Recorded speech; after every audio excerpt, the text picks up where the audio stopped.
Well, my clock says 2 o'clock on the nose, Central Daylight Time, where we are in lovely Murfreesboro, Tennessee, where I am anyway. So I'd like to get started. Welcome, everyone. Great to see you all for the third and we think final Old Time Music Unconference hosted by the Center for Popular Music. My name is Grant Richardson, and I'm the director here at the Center for Popular Music. I see a lot of familiar names and faces, and I know that many of you know about the CPM, but in case you don't, let me invite you to come and check us out on the web and on social media. We're very easy to find. And then, once you're comfortable with it, if you're in the area, come by and see us and look for, I hope, the resumption of some in-person programming starting in the fall. Fingers crossed for that. A few people to thank. My co-conspirator, Dan Margolies of Virginia Wesleyan University. A lot of you know Dan. I want to thank Rachel Helms from the College of Media and Entertainment here at MTSU. She's in the Dean's office and has helped us with promotion. Yvonne Elliott and Olivia Beaudry from the staff here at the Center for Popular Music. I thank both of them for their ongoing logistical support in various respects to help make all of this happen. I also want to thank Tiffany Minton, who is on the call with us today. Tiffany is a graduate assistant here in the Center for Popular Music from the Public History program at MTSU. And Tiffany is here to help us with some of the Zoom logistics and facilitating some of that. Reminder that we are recording today. You all consented to that when you registered for the event. But I do want to remind you of that, and our intention is to post the recording to the Center for Popular Music YouTube channel, which is also very easy to find. The previous two Unconferences and a lot of our other programs are already posted there, and so I invite you not only to go and check those out, but also to subscribe to the channel so you don't miss things that we do in the future. Let me explain briefly about the Unconference framework. The idea here is, although we've got a panel of featured speakers, and you're going to be introduced to them in just a moment, the idea of the Unconference is to allow for a greater level of audience involvement and participation than you might be used to in panel meetings of the old-fashioned type, where you have to wait until the end for a Q&A session. What we're going to do here is take maybe 15 minutes or so and hear some opening remarks and thoughts from our featured speakers. And then we're going to open it up to anyone from the audience, if that's even the right word in an unconference, but anyone from the gathered the assembly here to ask questions, to opine, to share thoughts. We do ask that with a large group and probably a lot of people who would like to speak, we ask that you remain cognizant of sharing time with others. We are very interested today, particularly in hearing from people on the meeting who are from groups that have maybe not have been heard as much in the conversations about old time music historically. Younger people new to the genre perhaps, are especially encouraged and welcome to join in. We want to hear from everyone. You can also use the chat to offer input, to ask questions. If there's something that you particularly want to be read aloud, please indicate that, and we will try to accommodate that. Kind of depends on how things go. All right, I think I covered everything I wanted to cover here. So with that, I'm going to turn things over to Dan to introduce you to our featured speakers. All right, thanks, Greg. Thanks to everyone for coming, and thank you in ahead of time for not being afraid to participate, since that's the purpose, is to hear from everybody. I'm just going to excuse me, introduce everybody in alphabetical order, and then I'm going to toss out an idea, and then I'm going to stop speaking. So first we have Joseph Decosimo. He's a leading interpreter of the fiddle and banjo and song repertoire from Tennessee's Cumberland Plateau.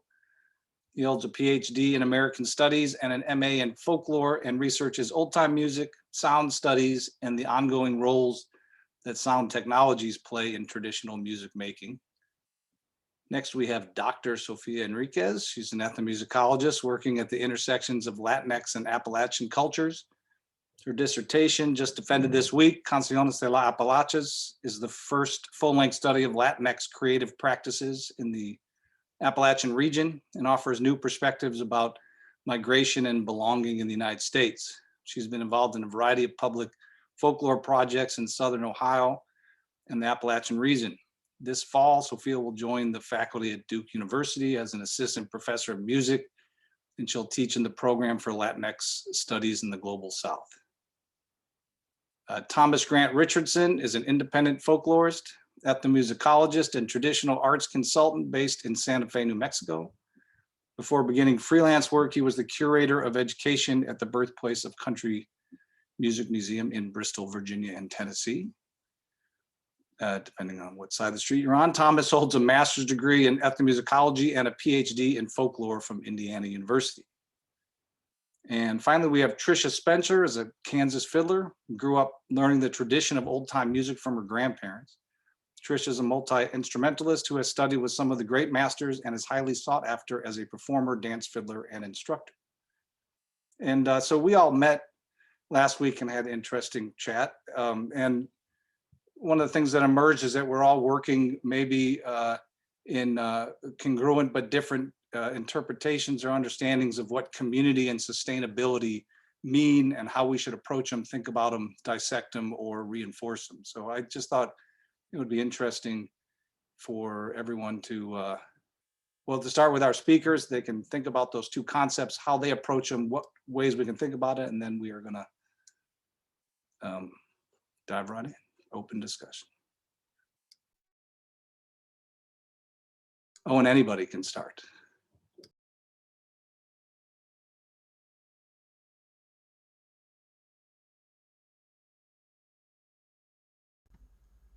Who did you want to start, Dan?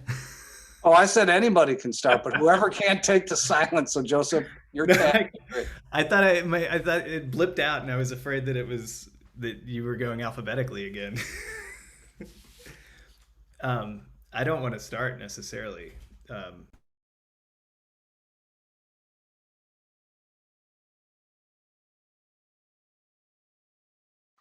can start. So, yeah, it's exciting to be here having this conversation. And I'm not sure how many of us here today attended the second Unconference, which centered issues of gender, race, and class. But I very much think that this conversation here today is an extension of that conversation, in the way that my understandings of these notions of community and sustainability are also very much about gender and about race and class, about the politics of inclusion and visibility. And I find, so I'm just going to quote some bell hooks here, a Black feminist writer who brings these two terms into conversation in I think a provocative way in terms of how we're understanding them. And she's writing from the Black feminist perspective, but saying that one of the most vital ways we sustain ourselves, and as she's speaking there as a woman of color, is by building communities of resistance, building places where we know we are not alone. So I think that when we consider like a feminist, particularly a feminist of color, definition or understanding of something like community as a safe space, and I don't mean that in like the catchy DEI way, but as a space of mobility, a space that acts as a conduit for activism and for, in her case, resistance. I think that sort of shakes up the stakes of what we might traditionally think of when we think of community in this perhaps a very warm way that does not account for the ways in which the other voices sort of evoke that concept and rely on it in a lot of ways. So I would just sort of put that out as a food for thought to begin the conversation in a bit more of a critical light, sort of continuing the themes from the second unconference.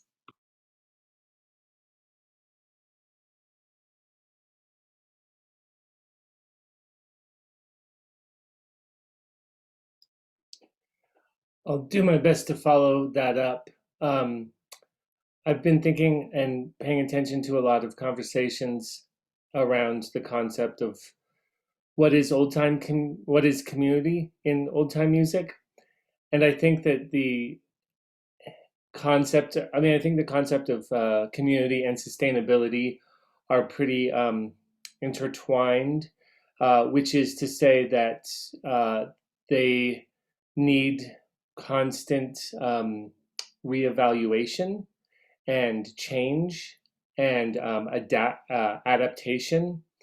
I think that anyone who has any familiarity with old time music, it doesn't take very long before someone mentions the word community, right? That's kind of like baked into the concept, I think, for most people. It's participatory.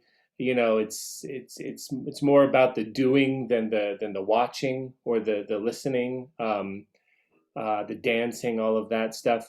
But I think that for me, the real interest and the depth is that constant reevaluation of like, is this still working for the people who want to keep doing it? Is it, there's been a lot of conversations of the last 2-3 years about inclusion. This is also a music with an incredibly racist past, right? And that's been not something that I in my experience, people have run from, but something people have really tried to address in different ways.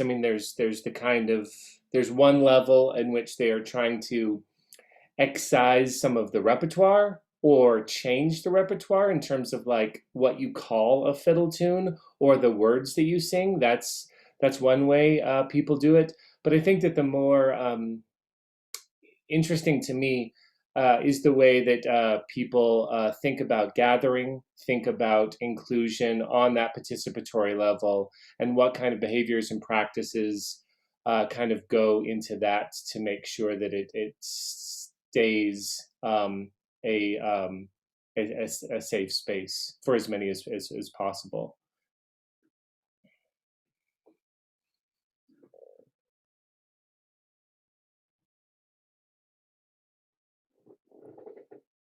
This is one of the reasons, to me, old time music is as complex as a cultural phenomenon as any music out there.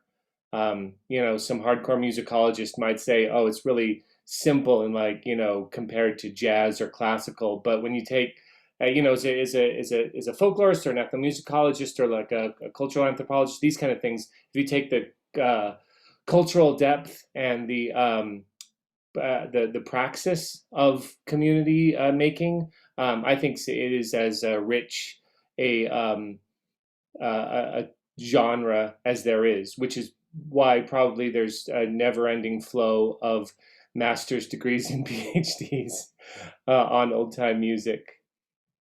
Where I went to school at Indiana University, Brad Leftwich and Linda Higginbotham actually founded an award in our department for people who study this, because there were so many people coming through that department, myself included, who studied that. I also want to point out there, if anyone, just for context, and then I'll shut up. I wrote my master's thesis on kind of the, ethnographically on the Carolina Chocolate Drops, a band that no longer exists.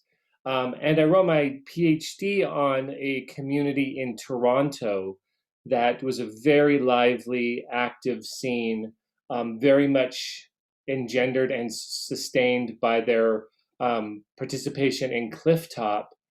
And it's been a while since I've been to Toronto, and this research was from like 2012, 2013 or 14.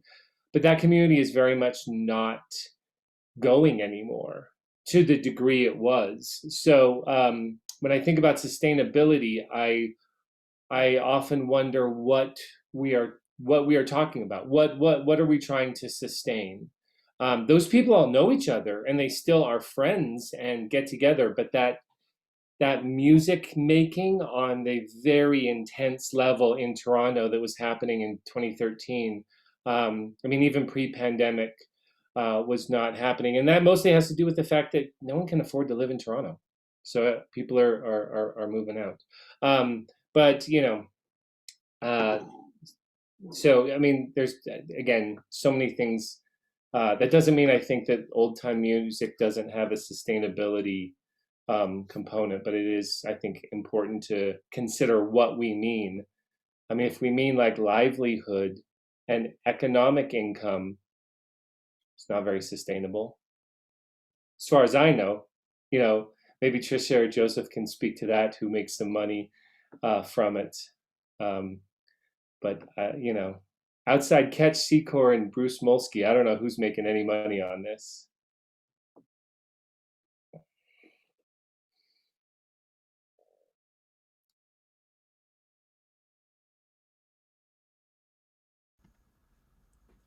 Tricia, were you about to go?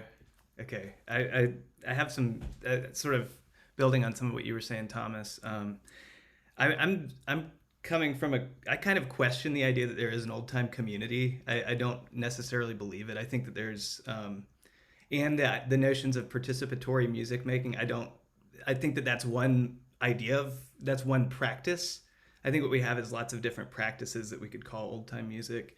And like, I'm just sort of like, I've been trying to kind of think this through and sort of square it with my experiences and conversations I've had both as a practitioner and with players and fellow musicians. And so I do like, Thomas, that you pointed towards like that this is a complex form of music. Any form of music is a complex form of music. And there's complex things happening. And the thing itself, we could like consider it as an art, as some players think of it as a gift.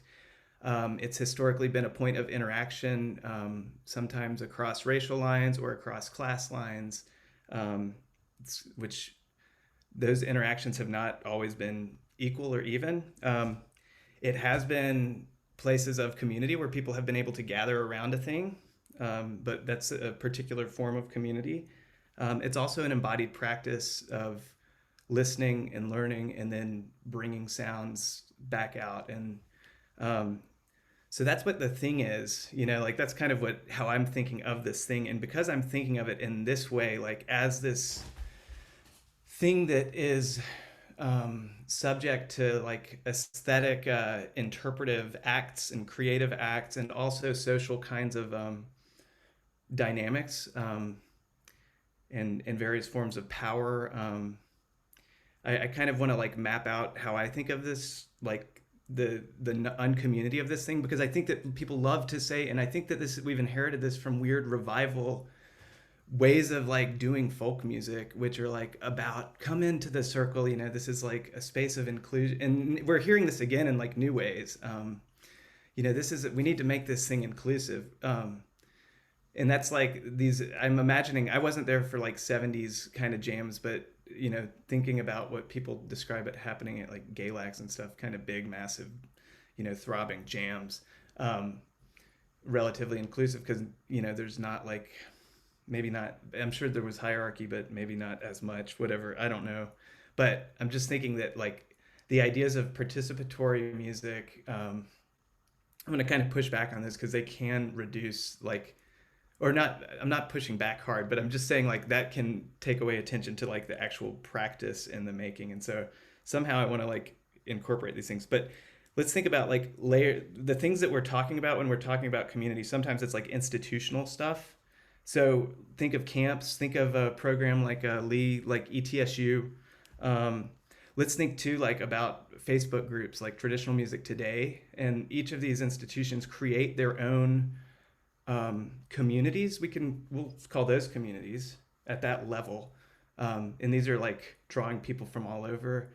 They might be drawing people who don't know each other in person. Um, and these are places where people are engaging around the music and creating their own forms of hierarchy, and whether or not in spaces where people are included or excluded. So each of those sorts of spaces at the institutional level has that, and they can set the tone, in other spaces. And then you could think about like you could go through a number of layers. We can think about like geographical things, like the people that you see in your city who you make music with. You could have aesthetic connections with people who like you get together with at summer festivals, and those are the people you jam with because you are attracted to similar repertoire or a similar way of playing. And you could think about these. When I think about the work that I've done, the research I've done with some musicians in Tennessee, I think about the ways that people have created smaller communities of like a shared responsibility between other players, where they are learning repertoire together, or perhaps one player has given another player some rare, beautiful recordings and kind of coach that player into like something that sustains a regional repertoire or reinvents it. I think of my friend Bob Townsend, whose neighbor and friend, who's a little bit older, made recordings of his neighbors up on the Cumberland Plateau.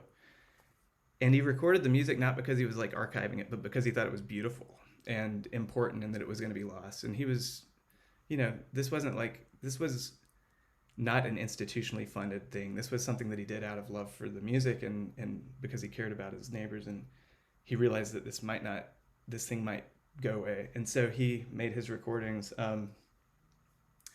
and gave them to my friend Bob Townsend when they formed a relationship.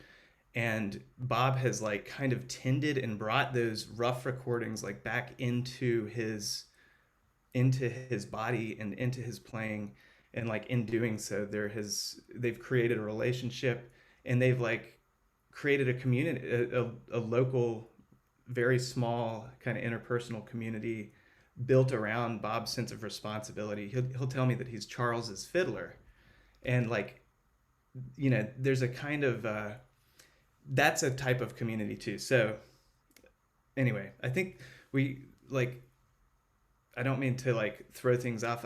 But I think of community in this kind of layered way, and I think that can shape the way that we would then talk about something like sustainability. But I'd love to hop off and hear from Tricia or anybody.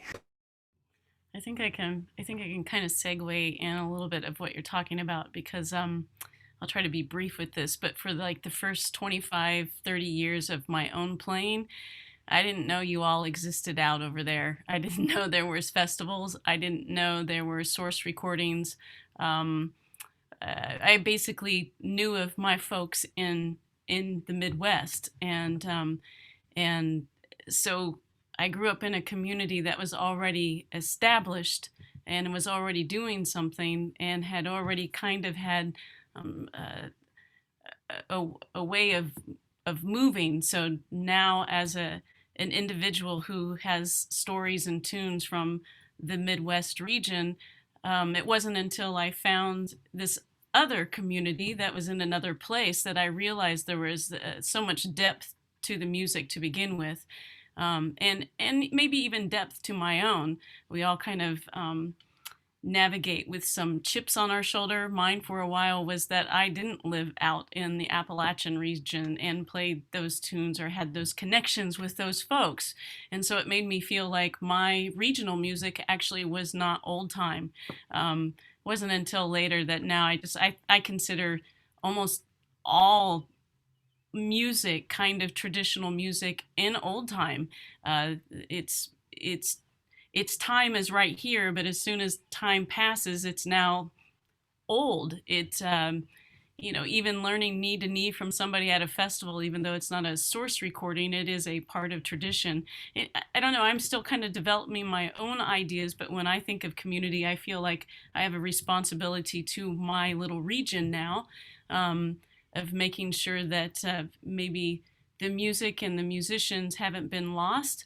And maybe I tell those stories and share those stories with maybe Joseph's stories of his fiddlers, because I guess I feel like it's part of maybe what I have to do as a respectful tenet of it all, of the folks who spent time with me. And I suppose in my own area, what I think of community is inspiring those that live here of what music has been played here, but then also what music is played elsewhere, because now that we're all able to be online and create a bigger community and also travel to festivals and make friends all over the place, it's big. Sometimes it seems overwhelming trying to make sure that every facet is being respected a little bit, but that might be all I have. So.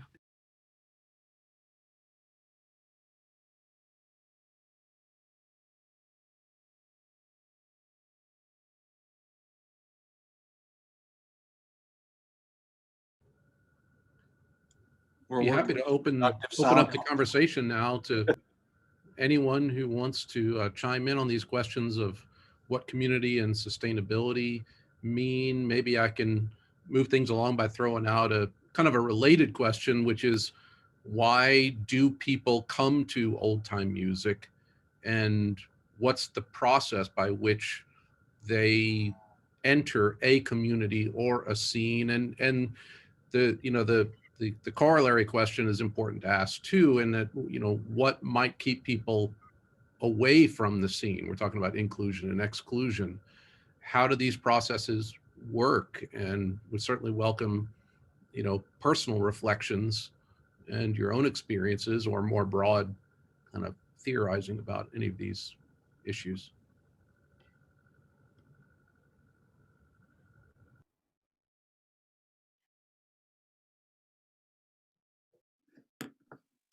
I don't want to cut anyone off from joining, but I wanted to add something to Joseph. And I don't know if we're disagreeing or not. And I'm fine to disagree. It checks myself because you're a very smart guy. I think that for me, the idea of like the baked in community is something that I think we did inherit as practitioners and scholars from a revivalist generation, if we want to just kind of, call it that. And I hope that we don't rehash that conversation.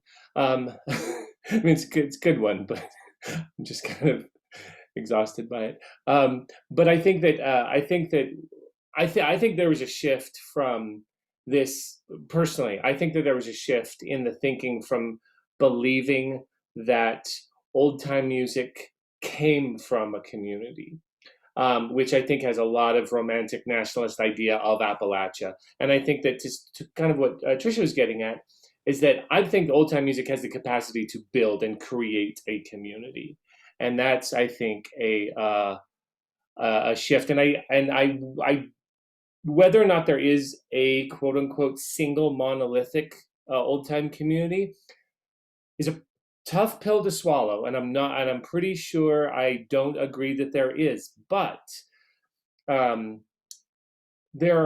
a lot of evidence that there's something close to that, or some kind of access to that is a kind of a low entrance fee. And I think someone pointed out in the chat the quarantine happy hours that have happened during this past year. Not only have those been amazing and well attended, I know a bunch of people who are watching those. I know many of the people who are there performing, but like a lot of the people who I've come across, throughout different things are all there watching. And so I think that And I was mentioning just before we started this new project, the Old Time Sweethearts, which is a bunch of couples playing together. And I know a bunch of people on this, and I was saying that I think probably everyone on these, Tricia, you're on these, so you can, you and Howard, you may speak to this, but like, I bet everyone mostly knows each other on these. So I think that while I am, the idea that there's a single old time community sounds like a tough pill to swallow. I do think that there is something close to that or analogous that, and I think that has to do, again, with the participation, but I also think it has to do with the fact that we're talking about also kind of a obscure music genre, So if I go to somewhere and I say the name, whoever the most famous old time musician is, Mike Seeger, Tommy Jarrell, that connects me somehow, right? Because not that many people in the world know who Tommy Jarrell was. And so, if I say, I'm really into the Rolling Stones, that doesn't do anything to connect me to someone in Sweden or in Canada or in Tucson who also likes the Rolling Stones. Yeah, sure, great. That doesn't mean anything. If I meet that same person, they're like, I'm really into Tommy Jarrell. That is a stronger connection to me that I think, again, that's the kind of, maybe I'm contradicting myself. Maybe there is a high level of entry because you have to first figure out who Tommy Jarrell was. His iTunes ranking is really low, so you got to, even for the most famous old time musician, you got to do some digging, maybe.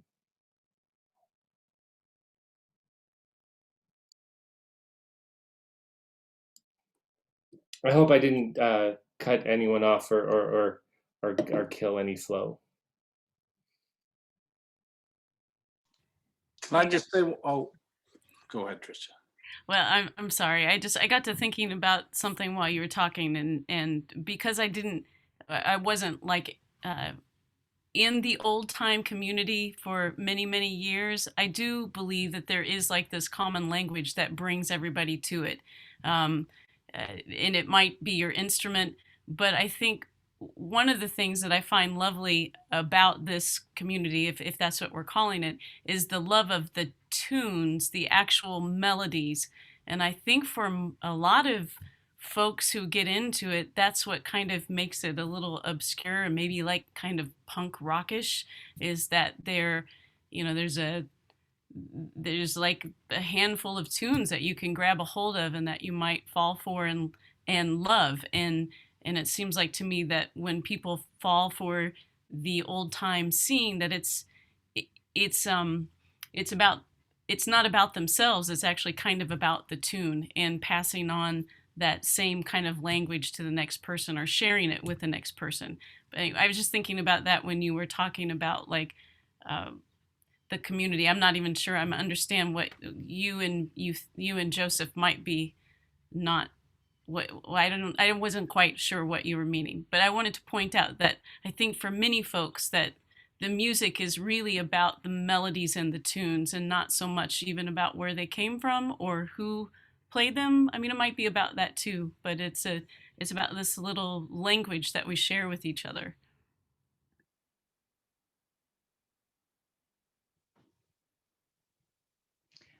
I'll just jump in here too. I kind of wanted to respond to the discussion that Joseph and Thomas were having. And when I was working on my dissertation, I was looking at the Russian expatriate scene in Paris. And one of the things that I talked about a lot were the overlapping social circles. And so I just wanted to kind of throw out there that I'm not sure that that the comments made by both Joseph and Thomas are mutually exclusive.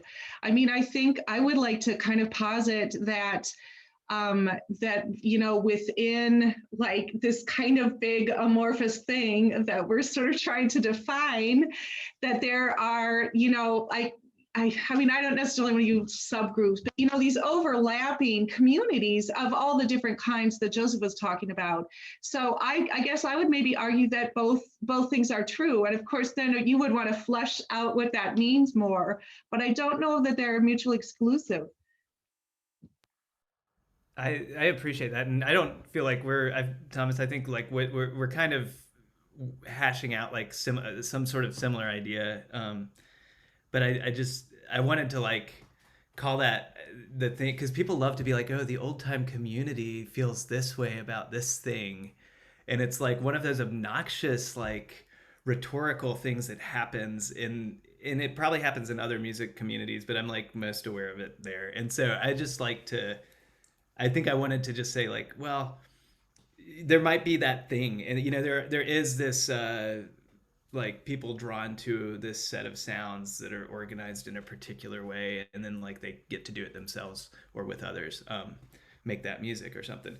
So there is that happening. I just wanted to like kind of think about like how in these different levels, just sort of like offering a little sharper kind of like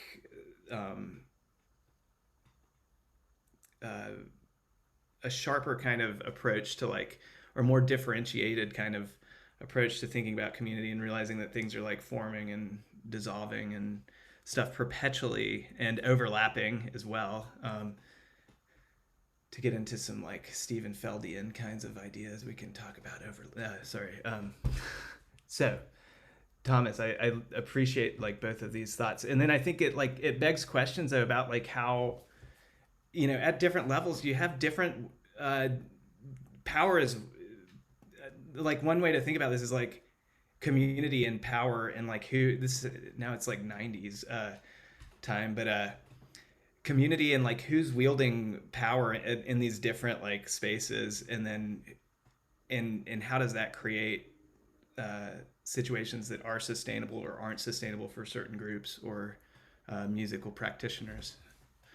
I completely agree with that, and I would also, you know, come back to Greg's question about like, as much as we carry forth that rhetoric about the old time community, what kind of power are we reinforcing, and therefore continuing to exclude people that might, you know, either feel peripheral, you know, and we're just continuing to make them peripheral. I mean, I just cited off the top of my head who I thought two of maybe the most famous old time practitioners were, and I said Tommy Jarrell and Mike Seeger.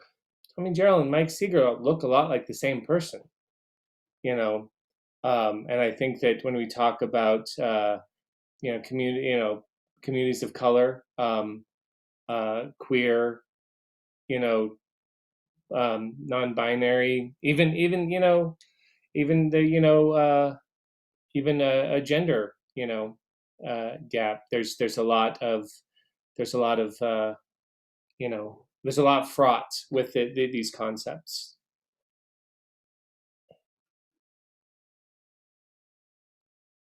I'm stopping now for the people who raised their hand. Dan, you had your hand raised first. You go first and then I'll go. Okay,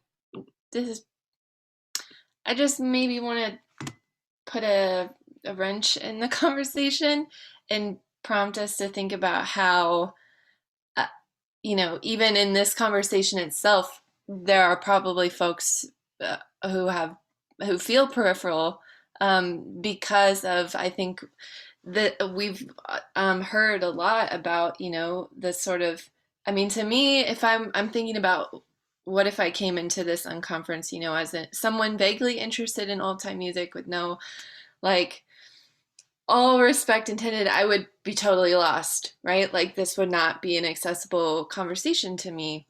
And so I think that we need to think about, you know, like what, you know, I think there's a lot more conversations like this that need to be happening, but what happens also, or where can we learn, or what directions can we move in when we think about how, when we don't assume, like what happens if we mess with the assumption that it is a welcoming community in which everyone, feels safe and finds space. I don't necessarily think that, I think that we all can agree that that is not an assumption that maybe we should make, but I feel like it's one that's kind of come out still. It's one that we don't really want to let go, because especially, like lots of us have noted, there is this sort of reputation of old time, and particularly in contrast to bluegrass, for example, as being a much more accessible, friendlier, perhaps more warm or welcoming, more inclusive in terms of, racial and socioeconomic makeup space. But I still don't think it's enough. And I just wanted to put that out there in the way that, your place in a community or your entrance into it cannot and should not depend on your ability to already be fluent in it. So like how do we show people grace and give them that space to, to people who might not have the context about some of the folks that have been mentioned here today, or these sort of, I would say, just markers of like, oh, that's a, things that we're talking about that only other people who already know what we're talking about will understand. So I maybe encourage us to think about that too. That, yeah, I'm just going to leave it at that. Like what happens when we assume that the way that we might sustain that the way that, and I don't even want to use the we, like I'm falling into the same trap. The ways in which a community might be sustainable for some is actually actively causing harm for others.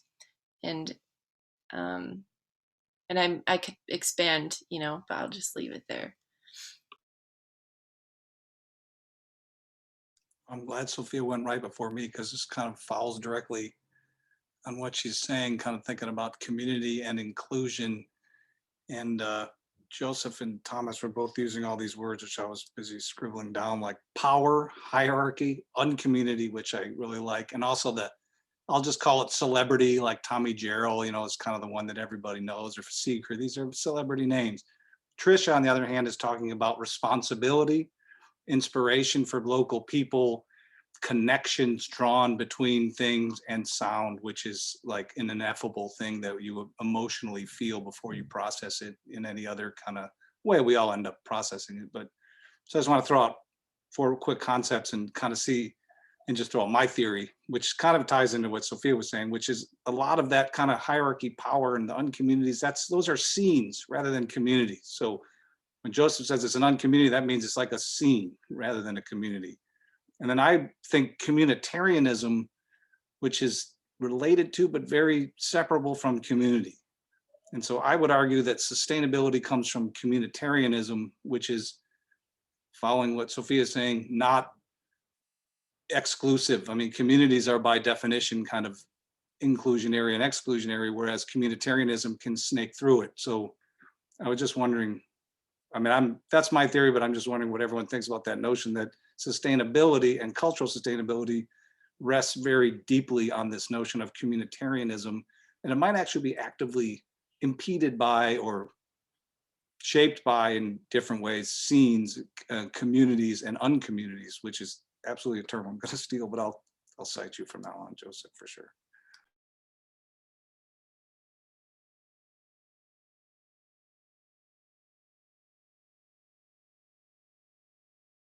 And it wasn't supposed to silence everybody. I'm curious if is there anybody who did stumble into this who's like new to this and has some observation that could be that could bring us along the road.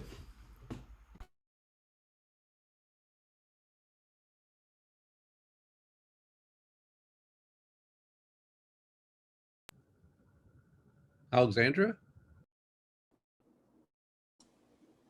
Oh, hello. Can y'all see me? Sorry, I've been multitasking, doing the parenthood work from home thing all day today.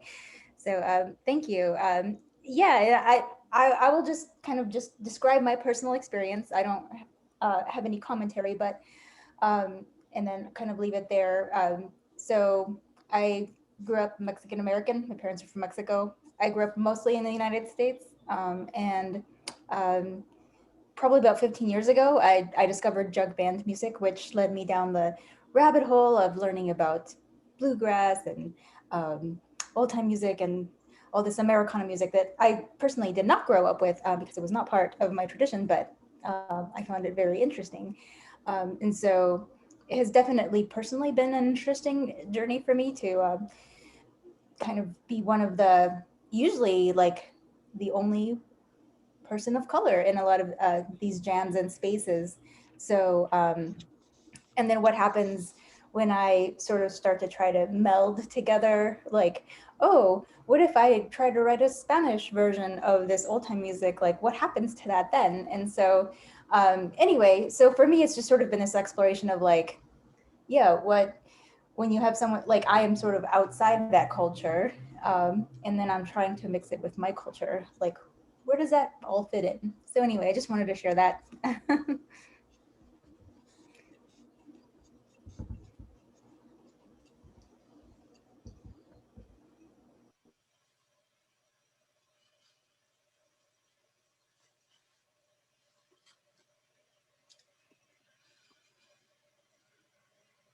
I will respond and just say, well, thank you, Alexandra, for putting your personal experiences into the conversation. And also just say for everyone else, like, actually, my conversations with Alexandra have been really important, informative, especially recently for how I'm thinking through some of these things. And I think that, it's just Alexandra's experience is a really important way to think about what happens when the community begins to not just expand, but maybe fail in those traditional ways of imagining it as inclusionary versus exclusionary. And I think that this is going to be something that we're only going to have to continue to think about and encounter. Like the real. I mean, I'm coming from I'm thinking through the Latinx studies where I'm all like we need to be prepared for the fact that even parts of the US which have traditionally been perceived as very white and rural are increasingly not such. And so what does that mean for this music that is so attached to such a racialized identity? And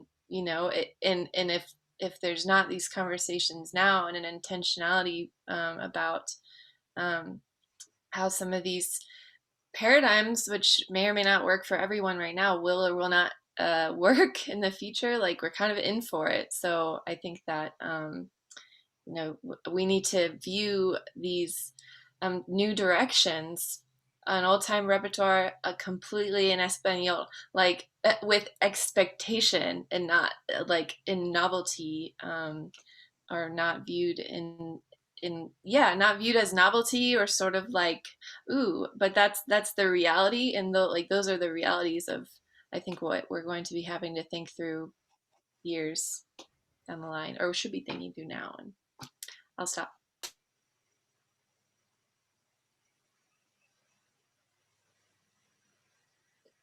I think some of those things, Sophia, that you are evoking have some interesting dynamics here in New Mexico, in that in terms of what gets carried over there. For those of you who haven't been or don't know New Mexico, we have a strangely large amount of bluegrass and old time festivals. For and I'm gonna throw it out there that they're not that good. That I'm not sure if that is neither. That's not really my critique. Is what I mean. They're not very good. It's it's not as high a caliber of musicianship as I've seen elsewhere. But I think that an interesting thing that's happened with that is that there has been this understanding of these, this kind of like, this is kind of a public folklore take on it, that there's these things that happen like festivals that are just good for the cultural health of a place. But what has happened is that things like Hispanic, what we would now call Latinx, but that's a whole other issue in New Mexico. But things like Wapango and Cajunto and all these kind of things have really have fewer representations in New Mexico than things like bluegrass. And I think that is having a really deleterious effect on people's expectations and assumptions about what this music is and what is important. Sorry. Phones ring through your computer sometimes. So that's all I had to say on that. I mean, that just following up what Thomas said really quick, I mean, that's partly because these national scenes are overriding the small communities of music that are, and therefore are maybe anti-sustainable, because people are conforming to this idea that that if you play traditional music, it needs to sound like the kind of music that was played for a very short time in one kind of random and isolated area in North Carolina and a little bit over into Virginia. And that became very popularized. So that became what's known. It's kind of following what Tricia was saying, what gets defined as what's old time music. And then there was an interesting comment in the Jada Watson in the chat that you can direct to, and just to ruffle feathers, I will say that it's important to see that white supremacy is a communitarian ideology. It's an abhorrent one, but you got to understand that the people who are drawn to it because they're looking for a community. I mean, that's why it's so powerful. And so, looking at the way that it runs through other things, pollutes them, distorts them. I mean, one thing to be clear on is in America, one of the biggest forms of community is a race-based one of racist white supremacists. It's probably the most powerful one. They have their own music, they have their own language, symbols, colors, and they have a deep connection, and it spreads. It's like a cancer. So, but you don't want to see it as the opposite of community. We want to see it as a competitive community. At least that's how I would look at it. Let's go to Lee. Hi, folks. I wanted to thank Sophia. Congrats, Sophia. Awesome news. And I'm really thankful for perspectives like this. I think my perspective on both community and what is old time music and everything has really been shifting in the past few years. And so I'm excited to be part of a program that teaches string band music, bluegrass old time, here at East Tennessee State University. I'm not currently there right now, but sometimes I am. And I'm really excited to find ways to incorporate Latinx musics into what we're doing. It seems 100% logical to me, as being in a Department of Appalachian Studies, to read about the myth of isolation in Appalachia. From the very beginning, Appalachia is always already globalized. And so like Daniel was saying, it seems odd, really, if you actually think about it, to freeze things and only focus on Round Peak or something like that. So there are so many exciting discourses about this that are expanding the possibilities for what string band music, we can be excited about, or what could be jammed on, and what possibilities there are for opening up and welcoming. So excited about that. Thanks, Lee. Mark, welcome to the conversation. Thank you. First, I want to congratulate Sophia as well. It's fantastic. And also thank everyone for having this conversation. Also, these forums are great. Quickly as well, one thing I keep thinking about in terms of these different music forms and how close they are, in addition to the importance of breaking down the history of Appalachia and so forth with students, just how similar all these music are. I teach mariachi performance course and run the mariachi ensemble here I teach at Fairhaven College at Western Washington University. And I bring up these connections with some of the structural similarities, music similarities, bluegrass music all the time. And I actually did once, and Thomas knows this because he was there close to this time. And when I was in graduate school at Indiana, I once played in a bluegrass band for about 10 years that started with a backstage rehearsal of a mariachi ensemble. And we discovered that we could, use the guitarra and vihuelas and so forth to play bluegrass music just as well. But in the broader sense, I wanted to sort of support a lot of other things that have been said. For myself, so I grew up in New York. My family immigrated to Queens when I was 2 and grew up in New York and discovered old-time bluegrass music on my own when I was about 12, and I wasn't connected to a community immediately until later when I left home.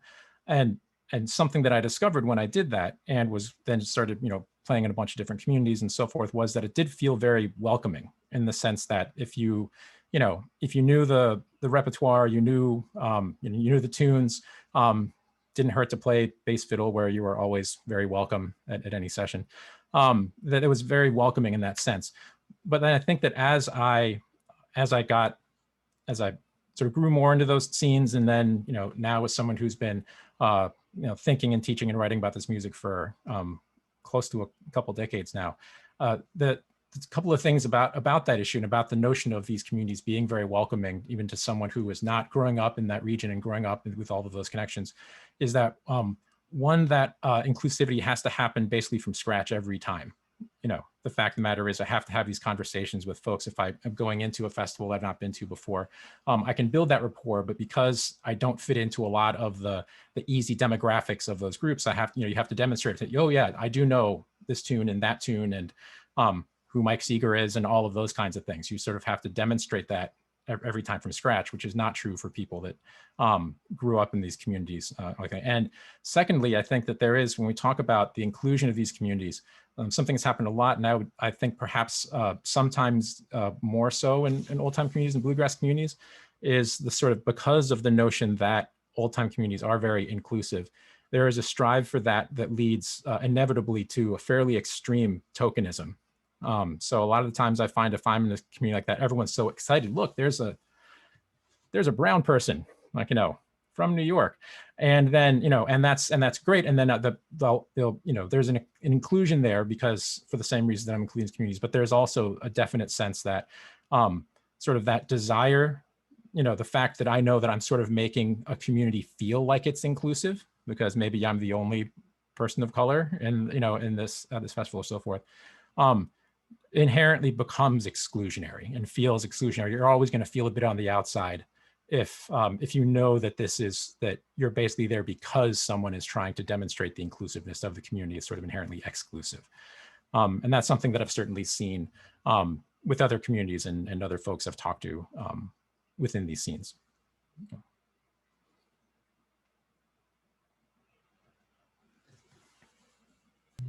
I would respond to Mark's comment, and thank you, Mark. It's good to see you.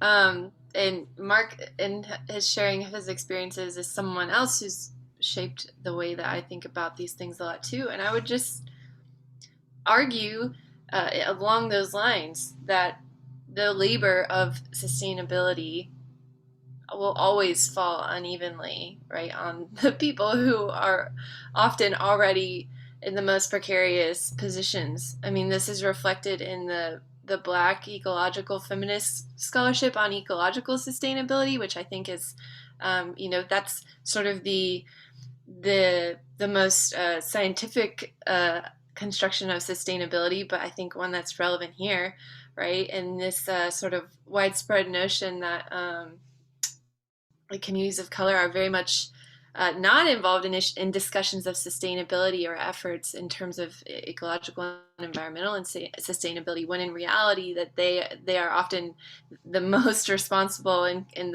the most significant contributors to those efforts. So I think Mark's bringing up about the tokenization right? And who profits even from a discourse or narrative of sustainability? And I don't want to. I want to go back to Jada's question in the chat, and if there is any consensus about a community here, right, or that has sort of been hinted at, right? We need to be able to name it as like a patriarchal white community, right? As reflected too in a lot of the stake bearers and tradition bearers. And so I just, I wanted to at least articulate that phrase, like put that out into this space, and not beat around the bush. I guess when we're talking about what are we sustaining in the current form, we're sustaining a white, right, a white community that is informed by all of these white supremacist systems, that's reflective of them in a lot of way. And is sustainability in that context even ethical, even appropriate, without more intentional reform, right, and the decolonizing of the thing itself? So I will back off again.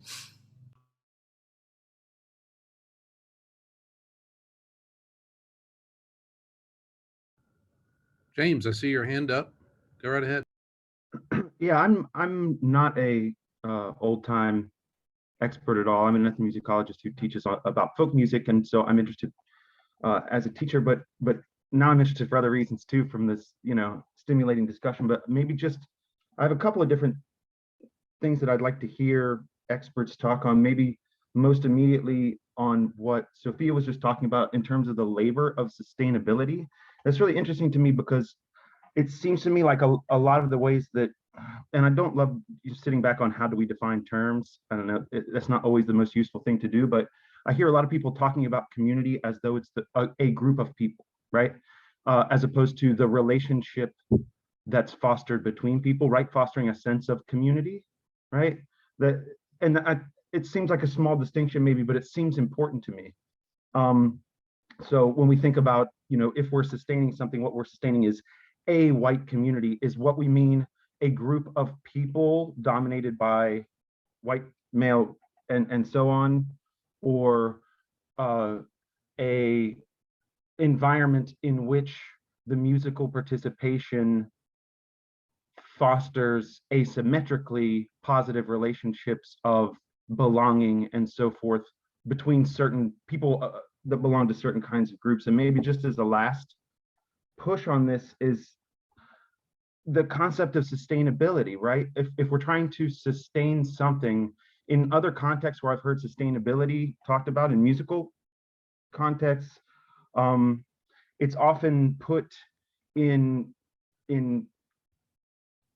tension with ideas of preservation, right? And it seems like we're eliding those two ideas here, where as opposed to all the issues that we have of canonization and what do people call it, museumification, right? The dust that settles on preserved repertoires and so on, like sustaining a practice that is capable of facilitating community relations, right?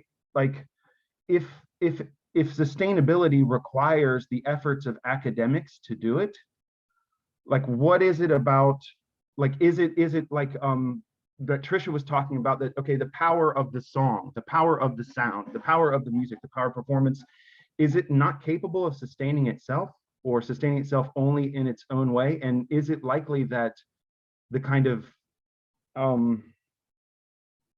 mean, I'm an academic too, so I can belittle this a little, the kind of astroturf, like sustainability, right? The effort from above, from ivory tower, even if it's done from a desire to promote resistance or inclusivity or whatever, it's kind of a top-down approach in terms of control and power and promotion and all of those sorts of things. I don't have a punchline question here, but it's just kind of a constellation of thoughts that seem to me connected to some of the themes that are poking out to me. So I'd love to hear responses.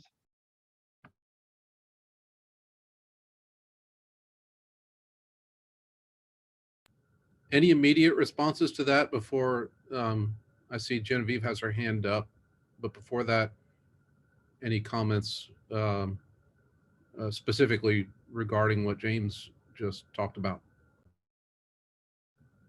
Dan has one. Well, I was just also pointing to the other James's comment in the chat, which followed up on that, which is, what exactly is being sustained for whom, and it brings that institutional question. And then what is an institution? I mean, if it just recedes into academia, I mean, how many people have PhDs in this call? A lot. And how many of those PhDs are, focused on old time music? It's obviously not sustainable because there are no jobs for people who get PhDs and focusing on old time music, or very few jobs. But people, there's definitely a lively cottage industry, but then there's other institutions, which are local ones, which are record labels, which are,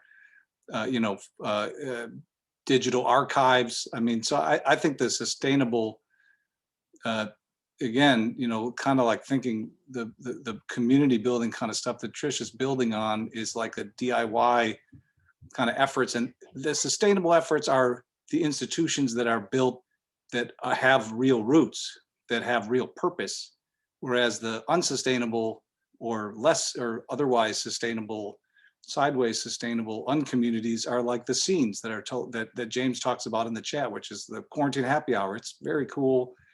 It's it's totally lively, but it's not. That's not a like a spatialized community of culture and depth and meaning. It's just a really cool thing that people are playing music and finding fellowship in. Fellowship and community, they're different. So I mean, this is, and again, I'm an academic. There's nothing wrong with being an academic, and there's nothing wrong with liking old time music or playing it, but it is worth wondering about how we build what is being sustained for whom and how much it changes. And actually really, I think scaling back a lot from the market to the non-marketable things, non-scene things, non-celebrity based things, which are just, people who are messy.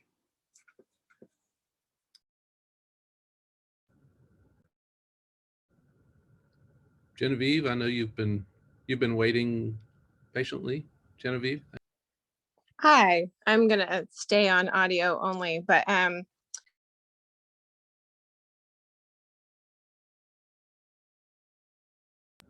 We lost you, Genevieve. You're muted, I think.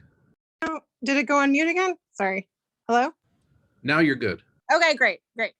A little bit of background. I am from a small music community in central Illinois that my family, my dad and uncles and mom have preserved, music from central Illinois. So I would say hello to Tricia and Joseph, and sort of, I'm not an academic, full disclosure. I hate to get back to all the terms that people are throwing around, but I really feel like a word missing here is network, because really, like, the way that I have experienced in my interaction with old time music is there's a very strong network, which is like of people who, as Thomas said, know who Tommy Jarrell is, or anything of that sort, an affinity group of people who love this music or drawn to it, and that's a network. And I think there's a really big difference between a network and a community, and I just sense that inherently, and I kind of wanted to give voice to that. And a community is like, well, then I guess a network, like, what do you owe the phone book? Nothing. But what do you owe a community? Like, a lot or something. And so I think there's just like that was a big distinction in my mind that I wanted to voice.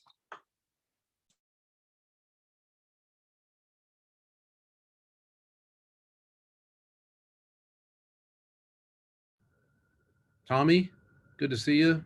Had your hand up for a while.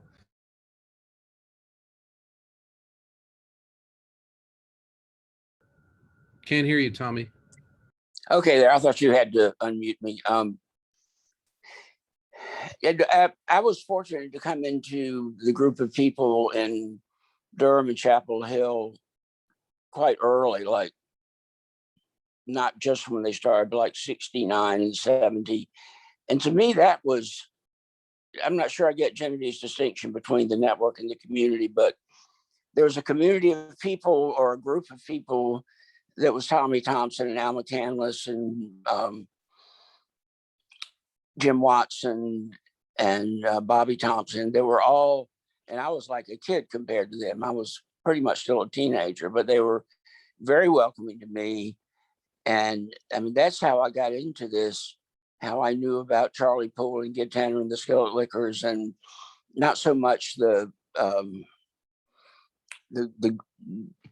Jarrett, the group that later became sort of the center of this, but I was a good enough musician that I could sort of hang, although I do remember being at Tommy Thompson's house and learning tunes because we were going to play a gig. And he played one. I said, that's a great tune. What is that? And he said, Arkansas Traveler. And so even in my ignorance, I was allowed to hang out, meet people, and get to know that music through that community or whatever it is. And to me, that's the people who play this and the people that listen to it seem, I mean, what could be more key than that? There's no academic approach to something that doesn't exist. So you have to have players and audiences for there to be something to study. And that's, I'm not an academic either. I've written about music for a long time, but not from an academic point of view. So that's all I got. Thank you, Tommy. Kim, go ahead and unmute yourself. Okay. Well, I guess I'm kind of following up on Genevieve. I'm with the Smithville Fiddlers Jamboree Festival in Smithville, Tennessee, and we are approaching our 50th anniversary. My background a little bit, gosh, I've heard tales all my life coming from Ireland to Virginia to, you know, to the Upper Cumberland, to the area with the fiddles, the buck dancing, all the old time Appalachian. My grandfather had a band for the Grand Ole Opry, and that's all we've been involved with around this community. And I've got to agree with her. It's a strong, strong, strong network of fiddlers, of old, any type of old time Appalachian music. As a matter of fact, all the breweries around here, all the smaller venues from here to Nashville to Murfreesboro to wherever, most of their music now is a lot of this old time bluegrass music. They've got bluegrass bands. They're starting to tie in more with a bigger community, not just my community. My community is very well tied into the festival, the music, the history, everything else. We even have a National Beginners Award for old time music beginner, and they've got to be 12 and under. So, and I think I put in my chat, the last winner was from India. I mean, it's not like we're getting more diverse as we go, and the more we try to sustain this, it's very hard to kind of keep it where it interests everybody. Like it said, you have to adapt. And granted, I'm not academic either. I'm just a festival goer and one who plans a festival and one who's been involved in a festival with all kinds of instruments, music all my life. But the challenge for us is adapting as we go. And we have adapted, I'd say, every 10 years. We may be a couple of years behind where we need to have already have adapted, but we had to play catch up then. So now we're into the last few years. Of course, we've been into the social media scene, the Snapchat filters. We had thousands of hits on that even during our festival, which draws more of a younger crowd, and hopefully they'll start looking for our music. But we are trying to be more diverse. We set up a category for those with developmental disabilities. Our gospel music has always been out the roof, with a lot of Black gospel, the best you'll ever hear anywhere. And it's just, I think this is something in these small towns with the music, it's not really a racial thing. It's all about the music. It's not really tied to that, whether you're a woman or man, anything. And I guess I'm just trying to give a viewpoint from a small community tied to a festival who just all we care about is some great music and maintaining old time Appalachian music. So I guess that's all I've got to say.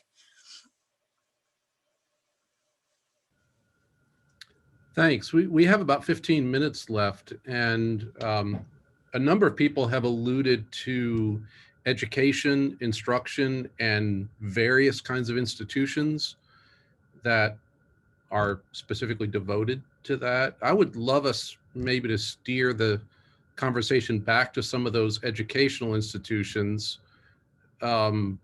recognizing up front that there are institutions that operate at very different levels, in different ways, engage with different groups of students, potential students. We've got a couple of experienced teachers, all four of our panelists really are experienced teachers, but I'm thinking specifically of Tricia and Joseph, who've done a lot of hands-on musical instruction, in camps, private lessons, in other settings. So I wonder if either Tricia or Joseph could maybe talk about, some of your experiences with, reflecting on these issues, but in the sense of someone who works with students in formal settings, maybe in informal settings. And also I'd love to hear from any students of we're all students of the music, but I mean like people who are actively engaged in a kind of formal instruction from the student side, who might be in the audience today. But let me start with Tricia. You want to talk about education and instruction and some of your experience as a private teacher and with camps and so on, and how that pertains to some of the issues we've been hashing about? I'll try to say a little bit of something about it. I'm not even real sure, like it's so many things have been brought up today about like what is old time, what is this community, what is the bigger picture of everything, and I know that my brain is not maybe on the same level as you all, so I'm just thinking very small, and of course in my own little traffic area of people that I live with and I commune with daily. So that's what I'm going to now assume as my own as a community, because that is the thing that I deal with almost 99% of every day. The festival scene, the camps, they're great, but that's not what I do daily. So I'm going to address my daily experience and maybe what that might mean as a teacher. And primarily where my location, since I'm the only one that's mainly teaching here in the Midwest, I have a primary responsibility of anyone I teach to educate them about what's happening in their region. But that doesn't mean I don't educate them about what's happening in other places and how they're connected.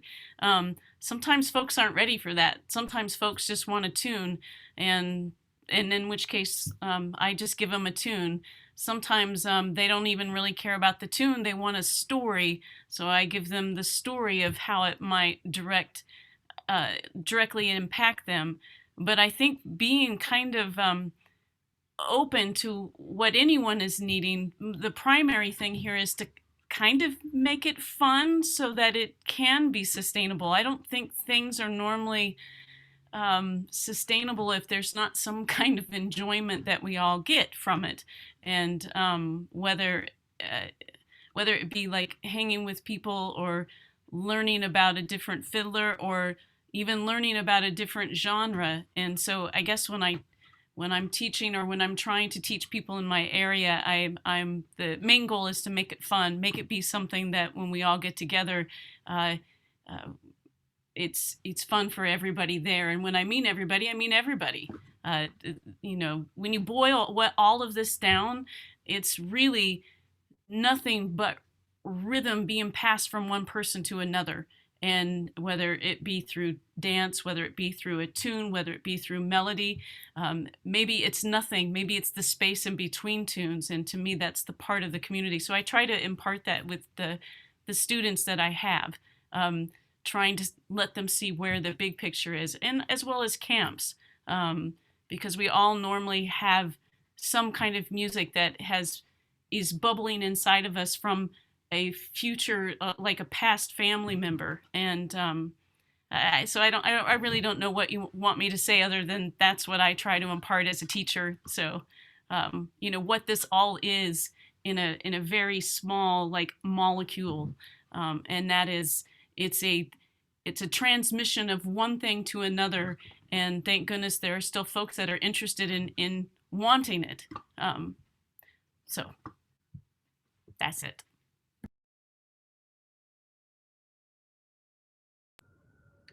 Esther, I see your hand there, and if you can bear with me for just a moment, I do want to ask Tricia a really quick follow-up question.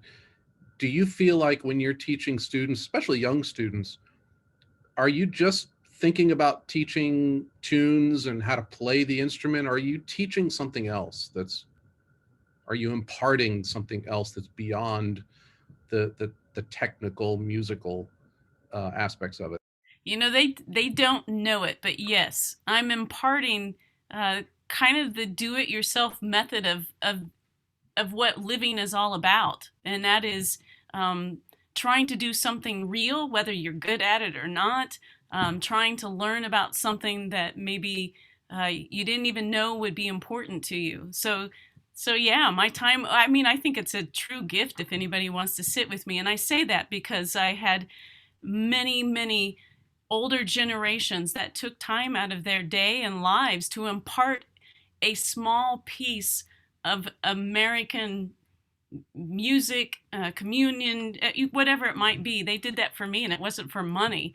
And it was because it's the need from one generation to pass on something to another generation. So of course, I give them all kinds of nuggets. They don't know it yet. But I feel like that's my role, and to also inspire them to give the same thing to whether it be another generation or to even people in their group. And there's a knack to trying to make it fun so that they don't know that they're learning something important.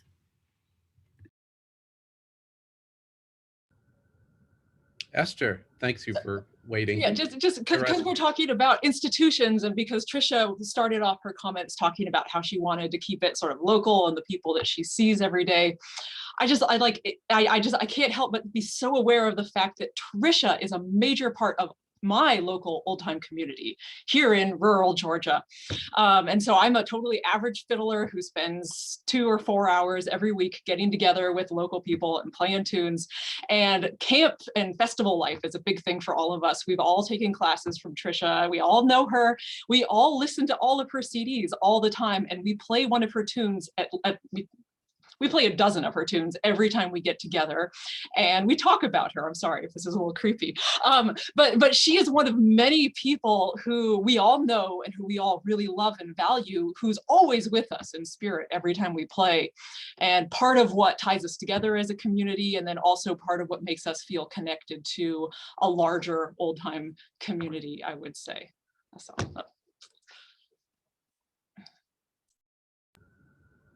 Thanks. Thomas, good.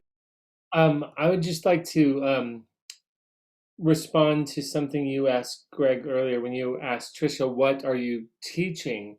To think about my time at the Birthplace of Country Music Museum, where we fretted over that all day, every day.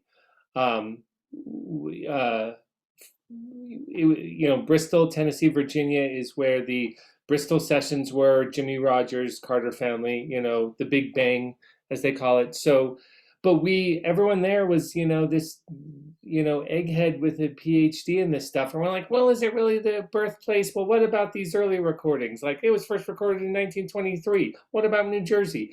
All of that stuff, as well as the very problematic issues inherent with promoting this, but that all came up against a other issue of other people wanting to be validated in a historically disenfranchised, rural Appalachian area.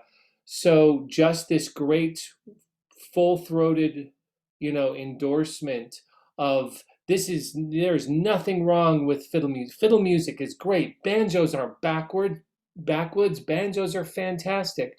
So the idea of these more complicated histories, these exclusionary, inclusionary ideas were super important to the staff there.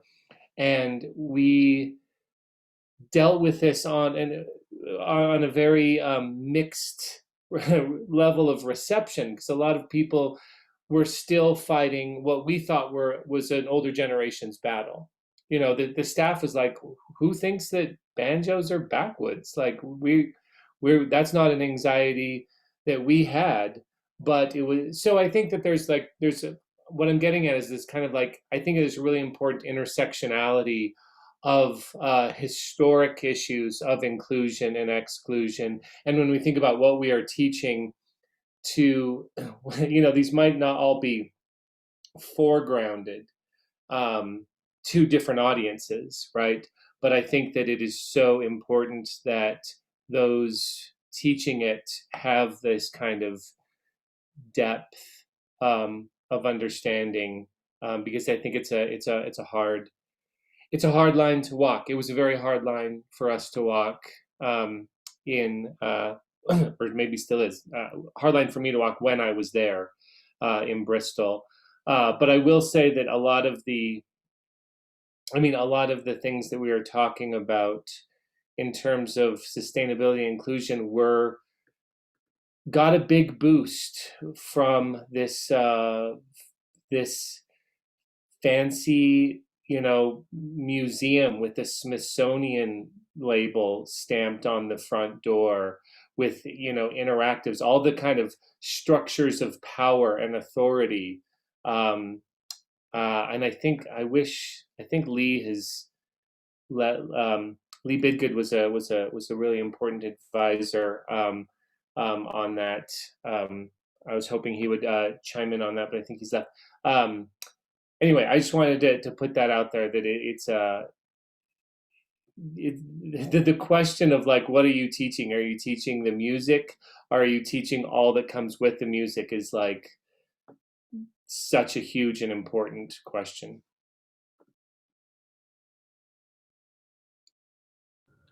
We are running short on time, but I see a few more hands up. Let's go to Sarah, and then we'll wrap it up with two of our featured speakers, Sophia and Joseph. But Sarah, please go ahead.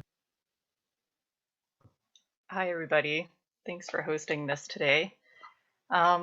So I'm actually based out of North Georgia too, where Esther is in Dahlonega, and I grew up doing a local traditional music program called Pick and Bow here. It's a lot like Jam and some of these other youth programs that have started up in the last, I don't know, 10 years or so. And I had this, and so I've been teaching there in the last year of being back home, and I ran into this interesting question a few weeks ago when a student asked me what if they could learn Cherokee Shuffle, and I was like, sure, yeah, I can teach you Cherokee Shuffle, and I, you know, tried to coordinate with other instructors on the versions that we teach, and you know, was coordinating with a fiddler of kind of at the old time scene, John Grimm, and so he was like, oh, are you teaching the 3-part version? And I was sort of like, oh, well, I don't know if I'm teaching the 3-part version. Like, I'm like, maybe we should teach the 2-part version, because there are more people who would play bluegrass around here, and kids would just encounter that more, and maybe that kind of thing would stick more than playing an old time version that's going to be played at these sorts of festival settings. Not that kids at Pick and Bow don't overlap with those scenes. I mean,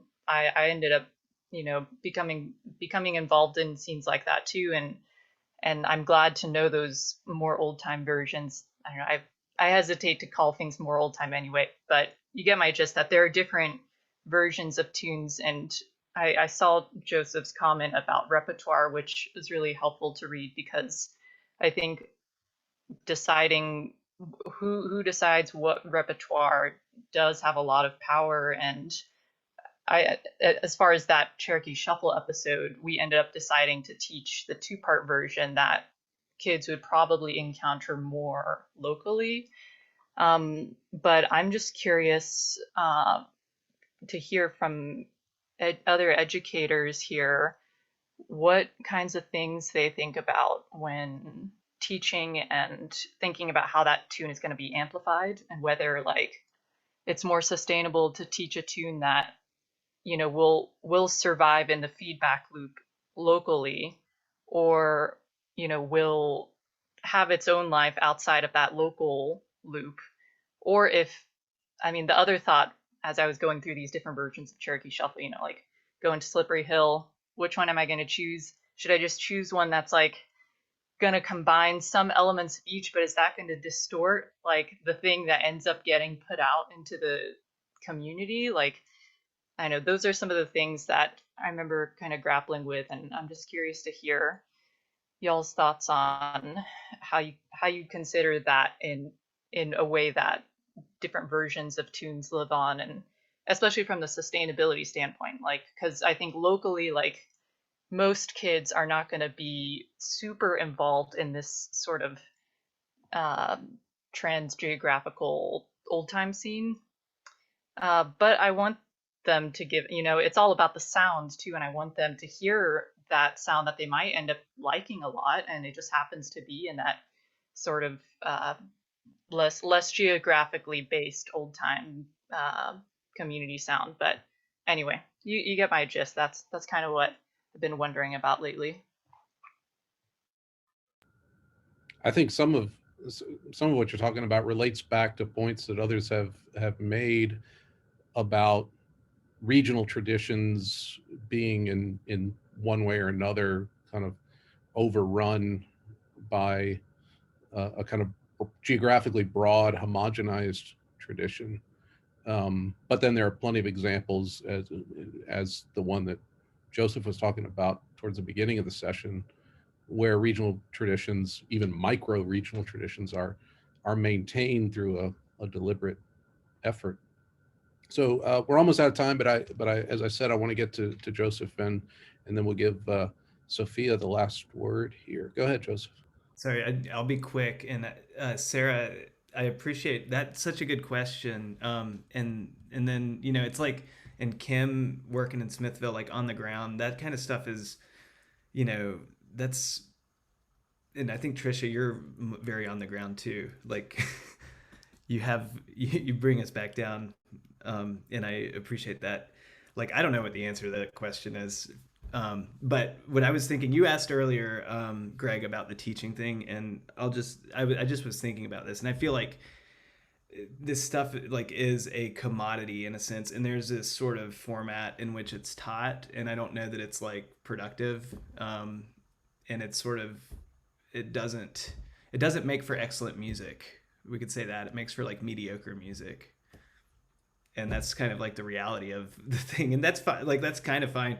I'm interested like in all of these questions, but I'm also interested in making excellent music. And so that's like, as an artist, as a practitioner, this is music that is worthy of like being done excellently. And some people will do it, and other people will enjoy doing it at other levels. So there's like so many things that, but the teaching generally is you're kind of aiming for some middle something that will get you hired because you need work, and that is like often like sacrificing stuff in those sort of camp environments. You're kind of just aiming for the average. You're making but I've found, as I've tried to cultivate like more of a teaching thing during the pandemic, like it's been fun to people will find I've connected with people who like want something else and want to go further. Anyway, I don't know what those thoughts are necessarily, other than like teaching in a sense in any of these music forms like is something that's sold, and there's politics around who gets hired and all that. It's just like it's like any other kind of businessy thing in some ways. In other ways it produces something different. But I'm done. It's great to see all of y'all.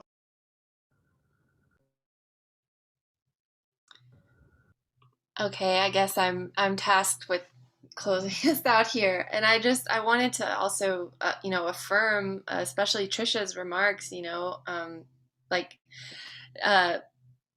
it's not, I don't think that's small, right? Like, I think we're all agreeing, like, this is actually probably this end discussion. I think it's actually very relevant, the turn to education, because that's like where the rubber meets the road in terms of the type of the core of the praxis that we're talking about. And I think it's, and this is coming from someone, and this maybe this is going to come off as a little meta, but this is someone, I was never planning on getting a PhD, but always planning on, I graduated from a music education program with full intentions of like teaching middle school choir and band.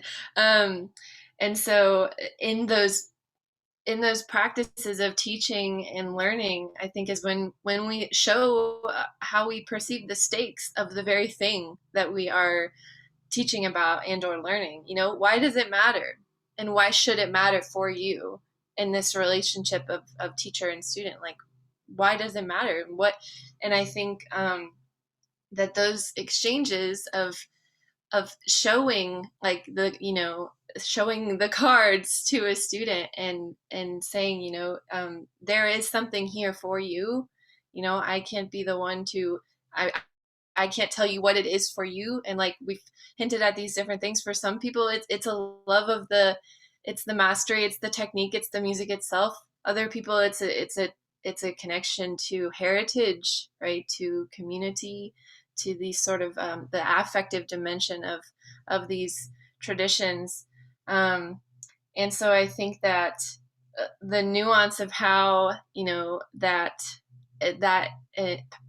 those engagements happen and how that pedagogy unfolds is really important. And I mean, I think about in my own personal experience, I will never know or really care about the Osborne brothers version of Ruby, Are You Mad at Your Man? Because I learned the Cousin Emmy version and then the Carolina Chocolate Drops version.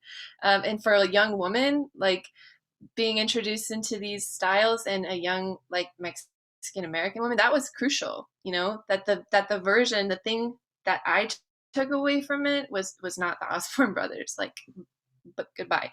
But so I just, I think it's that level of nuance and the power and the agency of those interactions that will sustain anything that's worth sustaining. And it's only my hope that these other spaces that are just as significant, the festival, the camp, will reflect the sort of intimacy and care and nuance that happens in the educational setting. So I'll leave it there. Thanks, Sophia. Kim, my apologies. I see your hand up, but we're already over time. And I just am reluctant to go much longer. Obviously, we could go on having conversations about these topics for a very long time. Greg, the only thing I wanted to tell you was I'm also a grad of MTSU. That's all I wanted to say. Go Blue Raiders. Go Raiders. Well, my thanks to all of our featured speakers today, Tricia, Joseph, Sophia, Thomas, Dan for helping me organize all of this, Tiffany for helping with the logistics, but most of all, thanks to all of you for signing on to the meeting and participating and sharing your thoughts. This wouldn't be worthwhile without all of you joining in. That was the whole point of this exercise. So we've had 3 of these unconferences. That's the end of the series, but certainly shouldn't be the end of these kinds of conversations. I know Dan and I are both committed to looking for ways to continue these conversations in a variety of settings, because let's face it, a Zoom meeting on a Friday afternoon is not something that everybody can do. It's got its pluses, it's got its minuses, and there are other avenues for continuing these conversations, and we are certainly going to be looking at those and encourage you to do the same and to participate and to keep all these important discussions going. Dan, any last words?